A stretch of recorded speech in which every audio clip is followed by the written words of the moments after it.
Hey folks, it's Iain Haukka. I'm going to be teaching at Harmony College Northwest this weekend. I'm so excited. I just wanted to give you all a little update on some of the stuff that I'll be teaching, the classes you can jump in on. All of my topics are centered around the human element of making music.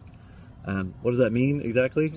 Well, I think there's something special about music that makes it unique from other types of art, like as opposed to painting or photography that capture what the artist sees in that moment. Music's more about a human expression of your being in time, moment to moment. It's a kind of dialogue or communication that requires your authentic presence to be truly successful.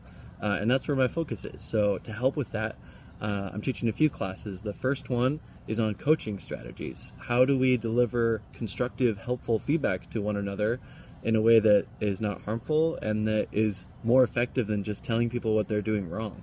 Because nobody really likes that. On Saturday, I'm teaching two courses. The first one is on emotions. Like, what are they? How do we understand them on a more nuanced level? And how do we understand how they can enhance or distract from performance in a way that fits us as singers and as people?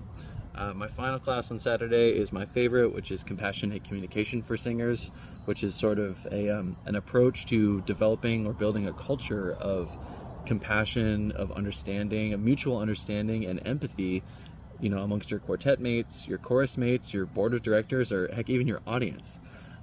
Because even when things are tough, we still have to recognize that singing environments are human environments and they're social environments. And by navigating those environments in a more heartfelt and authentic way, we can maybe make everything better for everyone. And if you're like me, and I know I am, singing barbershop has not just made me a better musician, but it's actually made me a better person.